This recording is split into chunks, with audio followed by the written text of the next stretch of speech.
We have Meredith here with the latest news you need to know and your weather update. Meredith, take it away. The search for Malaysian Airlines Flight 370 has still not been found. Najib Razak, the Malaysian Prime Minister, confirmed that the plane did go down in the southern Indian Ocean. Earlier this week, authorities believed they had found debris from the plane off the coast of Australia, but now the search zone has moved northeast 680 miles closer to Australia. The new zone is 123,000 square miles large and is more than 1,000 miles west of Perth. Flight crews searching for the plane are not discouraged about the new search zone because it is closer to land. Families and friends continue to wait for answers as to what happened to the 239 people on board. Earlier today, President Obama shook hands of Italian officials before leaving Europe after a 5-day trip. Obama departed Italy on Air Force One and decided to extend his trip to Riyadh, Saudi Arabia. The trip was extended to the Middle East to repair relationships between the two countries. Saudi Arabia has not liked the way the U.S. has cautiously approached issues in Syria. They are also not excited about a deal to stop Iran's nuclear program. On Thursday, Apple announced that Microsoft Office will now be available for the iPad. CEO Satya Nadella introduced the software which will allow iPad owners to download Microsoft Office for free on the iTunes App Store. For $70 per year, iPad users can buy an Office 365 subscription to edit and create content.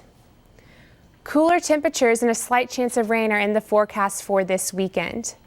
Today, there will be a high of 61 and low of 54, and a high of 64 and low of 55 on Saturday, with fog moving in tonight around 11 p.m. and leaving tomorrow at 11 a.m. On Saturday, expect sunny skies and a 30% chance of rain that night into Sunday morning, and highs will continue into the 60s through Monday with mostly sunny skies. And so it'll be a great weekend to attend the concert out on Alumni Park and maybe not get in the water at the beach, but take a walk at the beach. Ginny, what is the latest in Pepperdine sports? Well, there's always so much going on. Women's sand volleyball suffered their first ever regular season loss this week against number 2 ranked USC. The Trojans' only loss this season had come against Pepperdine in their season opener. The Waves were undefeated before Tuesday's loss and now have an all-time record of 29-1. The team hopes to rebound from the loss as they take on Georgia State and Louisiana Monroe at the Sand in the City tournament tomorrow. Pepperdine sports teams have a busy week coming up. Baseball kicks off a 3-game series against their WCC rivals, the Portland Pilots, today at 3 p.m. Then on Tuesday, the Waves will still be in Malibu as they face UC Irvine. Women's tennis is also at home this weekend, and they'll host San Diego today and BYU tomorrow afternoon. The National Labor Relations Board ruled on Wednesday that the Northwestern football team is eligible to unionize. Peter Orr, who issued the ruling, said he believed that players qualify as employees because their scholarships are essentially a payment in exchange for work. Orr also said that Northwestern failed to prove that the players weren't employees, but the school will have a chance to appeal the decision. If Northwestern decides to appeal, they must do so within the next 2 weeks. March Madness continued last night as half of the remaining 16 teams fought for spots in the Elite Eight. Dayton and Stanford faced off in a battle of the underdogs, but fouls would be too much for Stanford to overcome. With an 82-72 win, the Dayton Flyers will move on to the Elite Eight for the first time since 1984.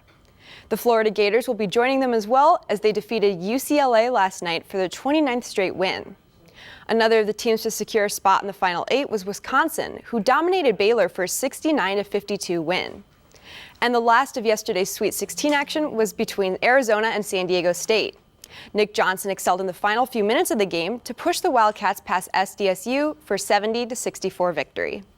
The action will continue tonight as the rest of the Sweet 16 teams attempt to claim their final spots in the Elite Eight.